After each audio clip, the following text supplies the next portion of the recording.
Once again, welcome to my channel Tapasya the Learning Junction.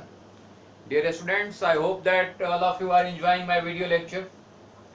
आज ही हमारा most important numerical on electricity का 9th video lecture है. इस video lecture में काफी इम्पोर्टेंट और सबसे ज्यादा जिस प्रॉब्लम पे लोगों को कंफ्यूजन होता है उस प्रॉब्लम को भी हमने यहाँ पे रखा हुआ है. आज हम 3 प्रॉब्लम आपके साथ डिस्कस करने जा रहे हैं. और क्लास स्टार्ट करने से पहले मैं आप लोगों को बता दूं कि अगर अपने चैनल को सब्सक्राइब नहीं किया है तो लाइक कीजिए, सब्सक्राइब कीजिए और बेल आइकन प्रेस कर दीजिए ताकि हर नया वीडियो का अपडेट आपके पास पहुंच जाए. और इस वीडियो लेक्चर के बाद मैं line by line doubt clear concept का सीरीज शुरू करने जा रहा हूं, जिसमें आपको एक एक लाइन एक एक पॉइंट पे डिस्कशन करेंगे हम और आपकी हर बात आपके साथ शेयर करेंगे. Okay, so let us start. शुरू करते हैं हम सबसे पहले problem number 1. First problem conceptual है, बिल्कुल बेसिक कॉन्सेप्ट पे आधारित है. कह रहा है कि the electrical resistance of 4 materials the electrical resistivity of 4 materials P Q R S are given below. 4 material हैं P Q R S जिसकी रेसिस्टिविटी दी हुई है, चारों की रेसिस्टिविटी दी हुई है.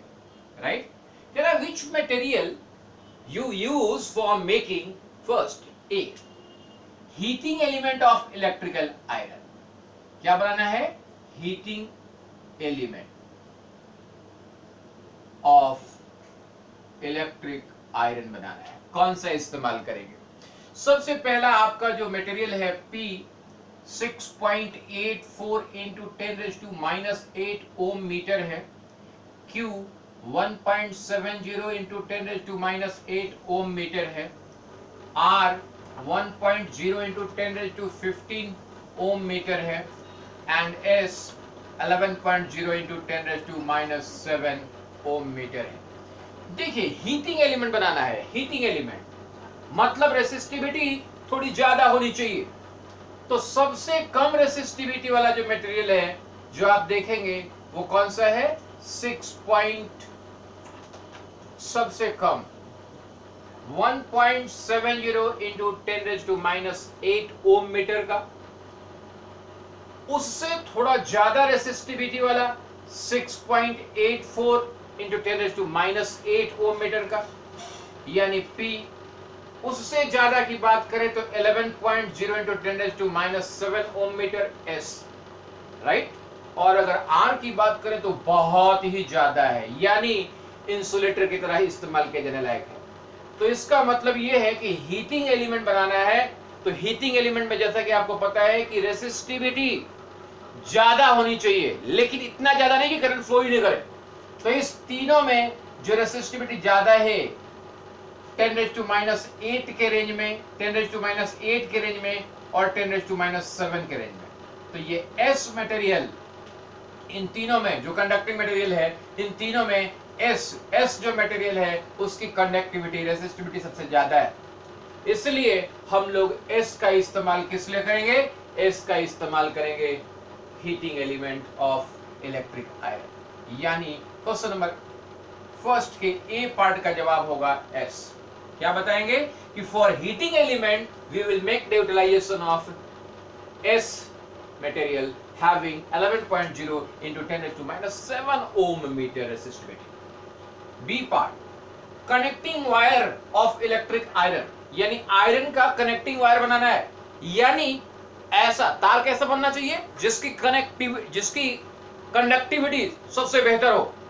और सबसे बेहतर कंडक्टिविटी चारों में किसका होगा भाई? जरा ध्यान से देखें. 6.84 into 10⁻8 ओम मीटर. उससे भी बेहतर यानी कम रेसिस्टेंस का है 1.70 into 10⁻8 ओम मीटर, यानी Q से बेहतर कुछ नहीं हो सकता. सबसे कम रेसिस्टिविटी का मटेरियल है हमारा पास Q. तो Q का इस्तेमाल हम लोग किस लिए करेंगे? कनेक्टिंग वायर बनाने के लिए. C part covering the connecting wire, यानी जो कनेक्टिंग वायर है जिसके थ्रू करंट फ्लो कराने वाले हैं आप, उसको कवर करने के लिए, उसको इंसुलेट करने के लिए. तो डेफिनेटली इंसुलेट करने के लिए हम वो मटेरियल इस्तेमाल करेंगे जो नॉन कंडक्टर हो, यानी जिसका रेंज हाईएस्ट हो. तो जरा देखिए R 1.0 into 10⁻15 ओम मीटर, यानी R का इस्तेमाल हम लोग किस लिए करेंगे? कंडक्टिंग वायर को इंसुलेट करने के लिए, उसके ऊपर कवर लगाने के लिए। तो बहुत ही सिंपल प्रॉब्लम था, प्रॉब्लम नंबर 1। लेट अस सी प्रॉब्लम नंबर 2। अब देखते हैं प्रॉब्लम नंबर 2 क्या कहता है। Problem number 2, let us see, देखते हैं प्रॉब्लम नंबर 2 क्या कहता है। An electric iron connected to the main power supply of 220 volt, यानी 220 वोल्ट सप्लाई से आप जोड़ने वाले हो किसको, एक इलेक्ट्रिक आयरन को।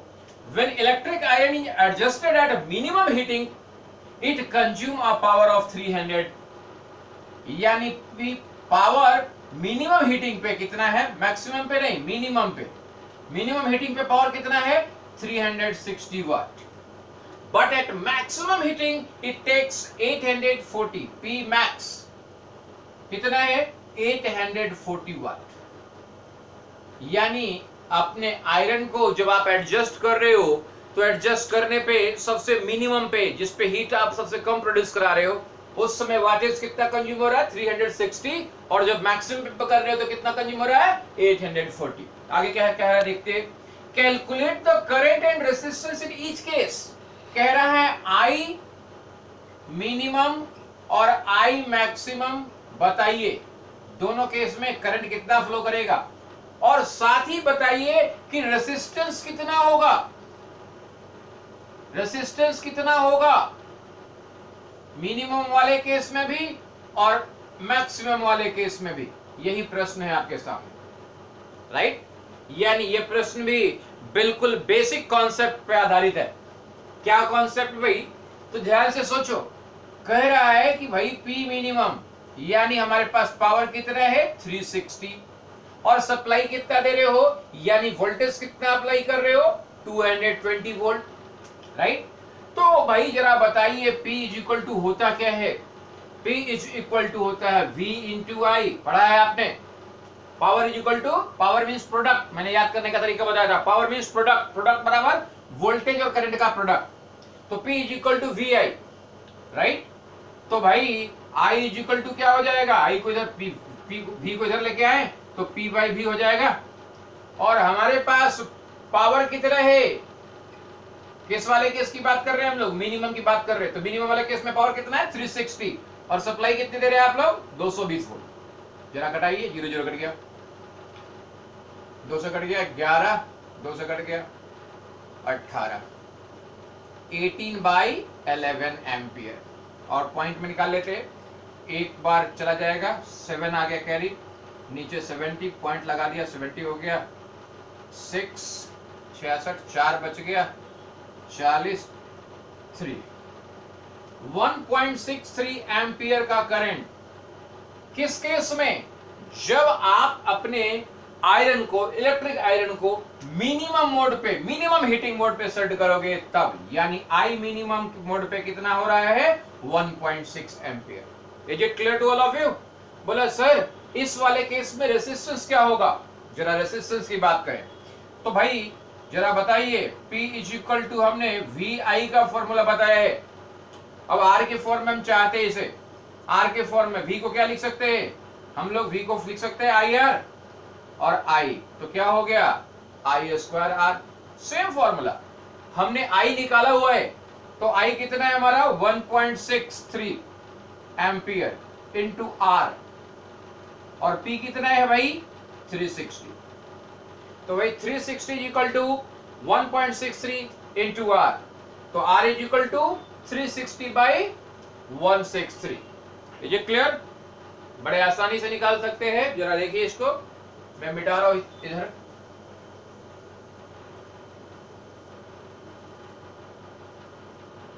R इज इक्वल टू क्या हो गया भाई, जरा देखिए 360 पावर है divided by 1.63 ohm. Is it clear. आप इसे बड़े आसानी के साथ कैलकुलेट कर सकते हैं, कैलकुलेट करके निकाल सकते हैं, राइट। कैलकुलेट करके निकालेंगे तो निकल जाएगा। डिवाइड कर लीजिए, डिवाइड करके दिखा दूं, चलिए एक बार डिवाइड करके देख लेते हैं क्या आ रहा है हमारा। तो इसे मिटा देते हैं नीचे। इसी तरीके से बिल्कुल सेम जिस तरीके से हमने V मिनिमम निकाला है, V मैक्सिमम भी निकाल लेंगे हम सब। तो भाई 360 पॉइंट हटा दे रहे हैं, पॉइंट हटाएंगे 00 आ जाएगा, यानी 36 पे 00 divided by 163 how many times, 2 times, 16 दूना 32, 2 बार चला जाएगा, 3 दूना 6, 6 दूना 12, 3 दूना 6, 6 दूना 12, हाथ में 1, 2 एकम 2 1 3, 4, 5 में 2 गया 3, 1 0 उतार लिया, कितना आ गया भाई 340, अगेन 2 टाइम्स 326, 4 1, अगेन 1 0 और उतार लिया। अब कितनी बार, एक बार भी नहीं जा रहा है, तो एक भी बार नहीं जा रहा तो भाग नहीं लगा, 0 पॉइंट लगा दिया 0। अब कितनी बार 16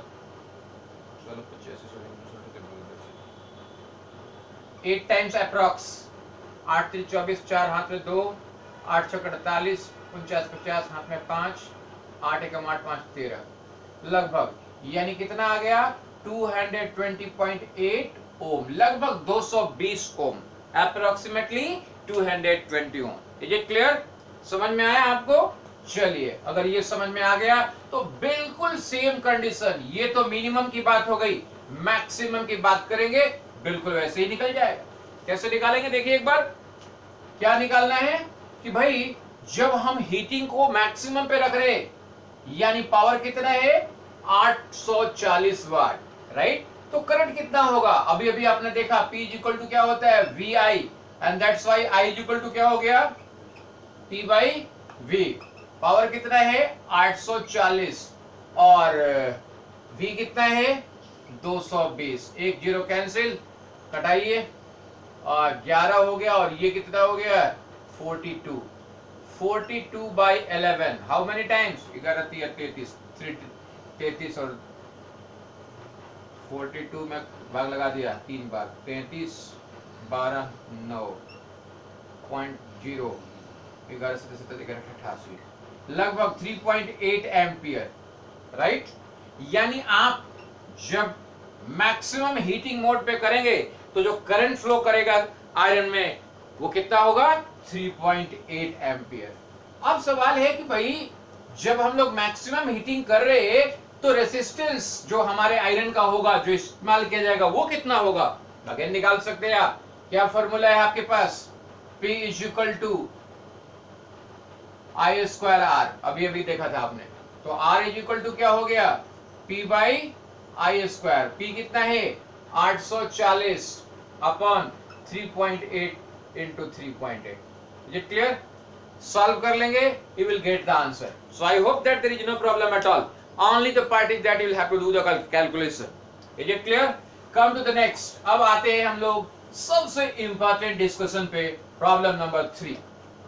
प्रॉब्लम नंबर 3 बहुत ही ज्यादा इंपॉर्टेंट है। इस वीडियो लेक्चर को आपके सामने लाने के पीछे मकसद है इस प्रॉब्लम नंबर 3 का सॉल्यूशन आपके दिमाग में अच्छे तरीके से बिठाना। क्या है प्रॉब्लम नंबर 3, जरा ध्यान से देखिए क्या कह रहा है। कह रहा है 2 bulbs rated 80 watt and 220 volt and 100 watt and 220 volt। 2 bulb खरीद के लाए हैं, एक बल्ब पे लिखा हुआ 80 वाट 220 वोल्ट, दूसरे बल्ब पे लिखा हुआ 100 watt 220 volt, are connected in series, यानी दो बल्ब को हम लोग क्या कर रहे हैं सीरीज में जोड़ रहे हैं। कैसे हैं ये बल्ब, बाजार से बल्ब खरीद के लाए हैं, लिखा हुआ है 80 वाट 220 वोल्ट, 100 वाट 220 वोल्ट, और इसको हम अपने घर के मान लो 220 वोल्ट के सप्लाई से जोड़ दे रहे। तो पूछ रहा है कि बताइए कि कौन सा bulb number 1, bulb number 2, bulb number 1, bulb number 2, कौन सा बल्ब ज्यादा तेज रोशनी देगा। 90% केस में इस प्रॉब्लम में लोग कंफ्यूज हो जाते हैं, और कंफ्यूजन का कारण क्या होता है, वो सोचते हैं कि 80 वाट का है, ये 100 वाट का, ये ज्यादा वाट का है तो ज्यादा रोशनी देगा, ज्यादा ब्राइट जलेगा, चीजें गड़बड़ हो जाती है। जरा इसी चीज को समझाने की कोशिश कर रहा हूं, अच्छे से समझ लीजिएगा, क्योंकि ये क्वेश्चन कॉम्पिटिटिव एग्जाम में, बोर्ड एग्जाम में हमेशा प्रायः पूछा जाता है, राइट। सो आप कह सकते हैं it is most important problems में से एक है। जरा ध्यान से सोचिए, जब आप दोनों बल्ब को सीरीज में जोड़े हो तो यहां से अगर करंट चलेगा, लाइव और न्यूट्रल में 220 दिए हो, तो जो करंट B1 में फ्लो करेगा वही करंट B2 में भी फ्लो करेगा या नहीं? दोनों में सेम करंट फ्लो करेगा। अब सवाल ये उठता है कि जब दोनों में सेम करंट फ्लो करेगा तो तेज कौन जलेगा? भाई जो ज्यादा पावर वाला होगा, जो ज्यादा पावर कंज्यूम करेगा वो ज्यादा तेज जलेगा, जो कम पावर वाला होगा कम तेज जलेगा। सवाल ये उठता है कि भाई पावर कंजम्पशन किसका ज्यादा होगा, 80 वाट वाले का या 100 वाट वाले का? किसका? क्योंकि ये जो वोल्टेज है दोनों को 220 नहीं मिल रहा है, डिस्ट्रीब्यूट होगा। तो सबसे पहले इस वाले केस में आपको क्या निकालना होगा? पावर इज इक्वल टू क्या पढ़ाया हमने? पावर इज इक्वल टू हमने पढ़ाया है I स्क्वायर R। कैसे बताया power is equal to I square? पीछे से याद कीजिए, P इज इक्वल टू हमने पढ़ाया था क्या? V इंटू I, जो वोल्टेज अप्लाई करते हैं करंट, राइट? तो करंट तो हम लोग दोनों को सेम दे रहे हैं, लेकिन वोल्टेज दोनों को अलग अलग डिस्ट्रीब्यूट हो रहा है 220। तो इसीलिए हमने इसको किस में कन्वर्ट कर दिया? V को क्या लिख दिया? IR।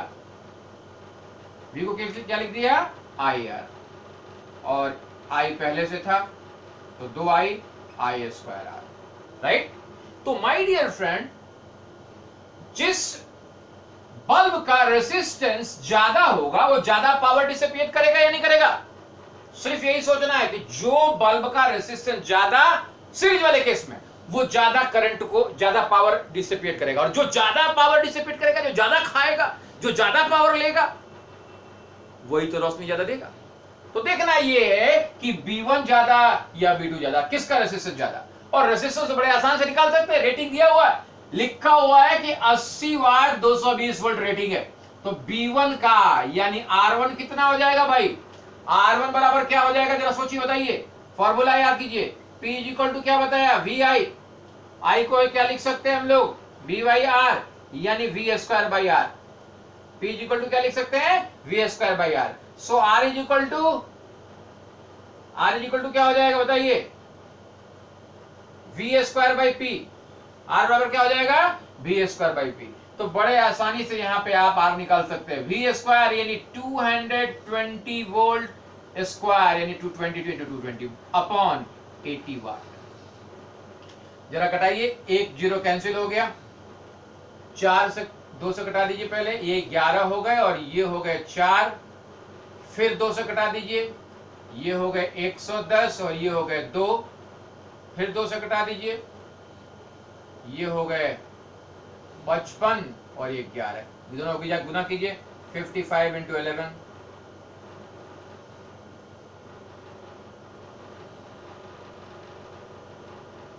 605 ओम। यानी बल्ब नंबर 1 का रेसिस्टेंस कितना है? 605 ओम। जरा देखते हैं बल्ब नंबर 2 का रेसिस्टेंस कितना है। भाई यहां पे भी वही 220 गुना 220 बटा 100, 1 0 यहां से कैंसिल, 1 0 यहां से कैंसिल, 22 गुना 22 कितना आ गया भाई? जरा गुना कर लीजिए एक बार, 22 इंटू 22, 22 इंटू 22,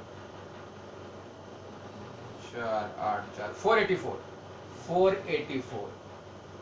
तो भाई बल्ब नंबर 1 चूंकि कम वाट का है, वाट कम है, रेसिस्टेंस क्या हुआ? ज्यादा। बल्ब नंबर 2 100 वाट का है तो रेसिस्टेंस क्या हुआ? कम। Is it clear? अगर ये समझ में आ गया तो अब बताइए, क्योंकि पावर जो एनर्जी कंज्यूम करता है एक बल्ब, उसका फॉर्मूला क्या है? उसका फॉर्मूला है I square R। I square R, right? क्या फॉर्मूला है? I square R। अब बताइए कि भाई पहला, दोनों में करंट सेम जा रहा है, करंट दोनों में सेम जा रहा है। अगर हम बात करें R1 की तो R1 ज्यादा है, R1 क्या है? ज्यादा है, R2 कम है। R1 ज्यादा है, R2 कम है। इसका मतलब है कि पावर जो कंज्यूम होगा बल्ब नंबर 1 में ज्यादा होगा और बल्ब नंबर 2 में कम होगा। क्यों भाई? क्योंकि पावर कंजम्पशन बराबर क्या हो रहा है? I स्क्वायर R, और R1 क्या है, ज्यादा है, इसलिए power consumption in bulb number 1 is more and power consumption in bulb number 2 is less, right. अब जो बल्ब ज्यादा पावर कंज्यूम कर रहा है तो डेफिनेटली लाइट को ज्यादा देगा ना, जो ज्यादा खाएगा वो ज्यादा ताकतवर होगा। तो भाई बल्ब नंबर 1 का चूंकि रेजिस्टेंस ज्यादा है बल्ब नंबर 2 के तुलना में, करंट दोनों में सेम जा रहा है, इसीलिए बल्ब नंबर 1 जो है ज्यादा तेज जलेगा। याद रखोगे ये बहुत तेज जलेगा with respect to this one. ये डिम जलेगा, बल्ब नंबर 2 डिम जलेगा और बल्ब नंबर 2 ब्राइट जलेगा। तो फर्स्ट केस याद रखिए, बताना है आपको कि bulb 1 will glow more brighter than bulb 2। क्यों ऐसा हुआ समझ में आया? 90% लोगों को कंफ्यूजन है, इसलिए एक बार फिर से समझ लीजिए कि आप जब भी सीरीज में कनेक्ट करेंगे तो सीरीज में जब कनेक्ट किए रहेंगे तो जिस बल्ब का वाटेज, रेटिंग ऑफ वाटेज कम होगा वो ज्यादा तेज जलेगा, राइट। ये बात अच्छे तरीके से गांठ लीजिए। कैलकुलेशन पार्ट अगर पूछा जाए तो सिंपली चूंकि बल्ब का वाटेज और वोल्टेज दोनों रेटिंग दिया हुआ है तो आप उसका रेसिस्टेंस निकाल लेंगे, और रेसिस्टेंस निकाल लिया तो अब वो कितना पावर कंज्यूम करेगा वोल्टेज देने पे, तो उसका फॉर्मूला क्या है, P = I²R। तो जिसका रेसिस्टेंस ज्यादा उसका पावर कंजम्पशन ज्यादा, जिसका पावर कंजम्पशन ज्यादा वो ज्यादा ब्राइट। क्लियर है? अच्छे से दिमाग में बैठा लीजिए, कोई डाउट हो दोबारा मेरे को पूछिए। अब जरा बात करें सेकंड पार्ट। अभी तो हमने सीरीज में जोड़ा था, दोनों प्रश्न पूछे जाते हैं, सीरीज कनेक्शन के ऊपर भी प्रश्न पूछे जाते हैं इसमें, और पैरेलल कनेक्शन में। पैरेलल में क्या होगा, सेम बल्ब यानी एक बल्ब जो था हमारा 80 वाट 220 वोल्ट, और दूसरा बल्ब जो है 100 वाट 220 वोल्ट, दोनों को कैसे जोड़ा हुआ है, पैरेलल में। जैसे घर में आपकी वायरिंग होती है, घर में जितने भी बल्ब कनेक्ट करते हैं आप, जितने भी अप्लायंसेस कनेक्ट करते हैं आप, सारे पैरेलल में होते हैं, सीरीज कनेक्शन नहीं होता। तो यहां पे आप दोनों बल्ब को, बल्ब नंबर 1 और बल्ब नंबर 2 को कैसे कनेक्ट कर दिया, पैरेलल में कनेक्ट कर दिया है, राइट। अब पूछा जा रहा है कि बताइए इस केस में when connected in parallel which will glow more, कौन ज्यादा ब्राइट जलेगा। दोनों को यहां पे सेम वोल्टेज दे रहे हैं हम लोग, वही 220 वोल्ट मेन दे रहे हैं हम लोग, लाइव न्यूट्रल, यानी ये जो सप्लाई मिल रहा है 220 वोल्ट, इसको भी मिल रहा है और इसको भी मिल रहा है। अब सवाल है कि इस वाले केस में कौन तेज जलेगा। एक बड़ा कॉमन सा सवाल पूछूंगा मैं आप लोगों से।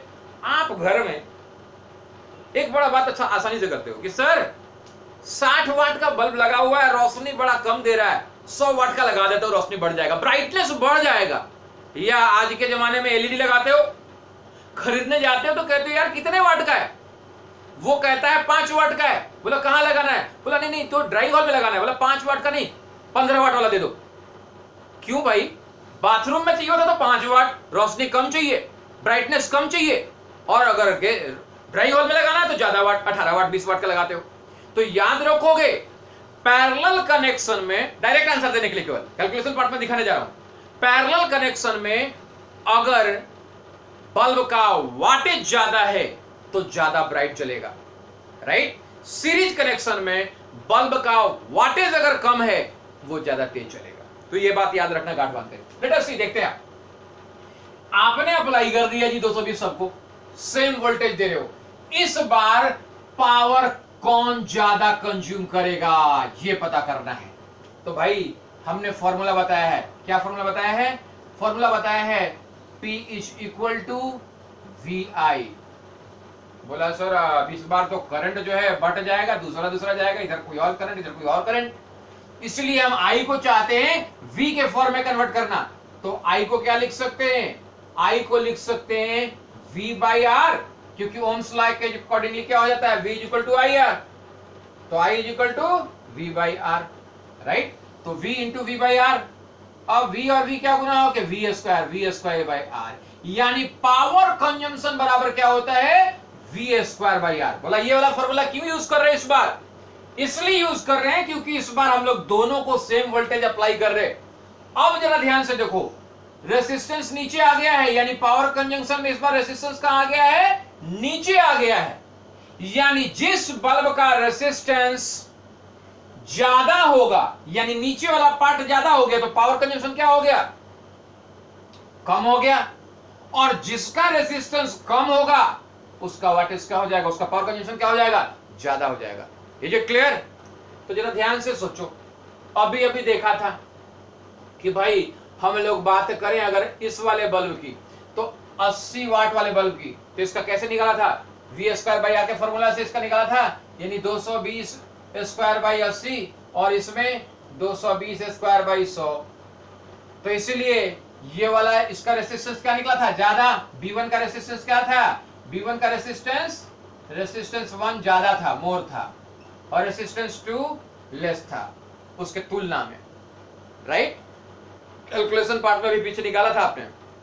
तो चूंकि बल्ब नंबर 1 का रेसिस्टेंस ज्यादा है, इसलिए पावर डिसिपेशन पैरेलल वाले केस में क्या हो जाएगा? कम। यानी ये लेस पावर कंज्यूम करेगा और ये मोर पावर कंज्यूम करेगा। Is it clear? समझ में आ रहा है बात आप लोगों को? क्योंकि पावर कंज्यूमशन बराबर क्या होता है? I स्क्वायर आर, सॉरी हमने यहां पे V कॉन्सेप्ट किया है, V स्क्वायर बाई आर। तो R चूंकि नीचे है, यहां पे R क्या है? नीचे है, तो R ज्यादा तो पावर कंजम्पशन कम, R कम तो पावर कंजम्पशन ज्यादा, यानी इनवर्सली प्रोपोर्शनल है। तो याद रखोगे, in parallel condition, whenever the two bulbs are connected in parallel, the bulb which has more resistance, जिसके पास रेसिस्टेंस ज्यादा होगा वो कम तेज जलेगा, और जिसके पास रेसिस्टेंस कम होगा वो ज्यादा ब्राइट चलेगा। Is it clear? तो 100 वाट वाला बल्ब का रेसिस्टेंस कम है, इसलिए ज्यादा तेज, मोर ब्राइट, एंड 80 वाट वाले का रेसिस्टेंस ज्यादा है, इसलिए ये लेस ब्राइट, राइट? और वैसे इसको अगर हम लोग सिर्फ इतना सोच लें कि घर में सारा कनेक्शन पैरेलल होता है और जितना ज्यादा वाट का बल्ब लगाते हैं हम लोग उतना ही ज्यादा रोशनी देता है। एलईडी लाते हैं, सीएफएल लाते हैं, तो हम वाट देख के लाते हैं, 12 वाट, 6 वाट, 10 वाट, 18 वाट, 20 वाट, 22 वाट ऐसे लाते हैं। और जितना वाटेज ज्यादा होता है हम कहते हैं उतना ही तेज जलेगा। हम लोग ये पता पहले से बता देते जलेगा। क्यों बताते हैं ऐसा? क्योंकि हम उसे अपने घर में पैरेलल कनेक्शन करने जा रहे हैं, सेम वोल्टेज अप्लाई करने जा रहे हैं, और सेम वोल्टेज अप्लाई कर रहे हो तो जिसका वाटेज ज्यादा है वो ज्यादा तेज जलेगा। क्यों? जिसका वाटेज ज्यादा है उसका रेसिस्टेंस क्या हो जाएगा? कम हो जाएगा, और रेसिस्टेंस कम हुआ तो क्या होगा उस केस में? P equal to V square by R. Resistance कम हुआ तो पावर कंजम्पशन ज्यादा होगा, और पावर कंजम्पशन ज्यादा हुआ तो ब्राइटनेस ज्यादा होगा। तो ये जो आखिरी प्रॉब्लम है, प्रॉब्लम नंबर 3, आप कह सकते हो पूरे इलेक्ट्रिसिटी का सबसे ज्यादा इंपॉर्टेंट प्रॉब्लम है। इस कॉन्सेप्ट को अच्छे से क्लियर कर लीजिए। कोई भी डाउट हो मेरे से दोबारा तिबारा जरूर पूछिए, कमेंट करके पूछिए। आज यहीं तक रखते हैं हम अपनी क्लास को। अपना 9th video lecture, most important class for electricity को यहीं पे समाप्त करते हैं, और अब अगले सीरीज में हम शुरू करेंगे line by line concept clear on physics for class 10th, right? दूसरे चैप्टर का भी सीरीज शुरू होगा। सो आज यहीं तक, धन्यवाद। आई होप कि आप लोगों को हमारा वीडियो अच्छा लगा होगा। आप अपने हमारे इस चैनल को सब्सक्राइब कीजिए, लाइक कीजिए, ज़्यादा से ज़्यादा लोगों में शेयर कीजिए, लोगों को बताइए, और हाँ, बेल आइकन जरूर प्रेस कीजिए ताकि हर नए वीडियो का अपडेट आपके पास पहुंच जाए। धन्यवाद, थैंक यू।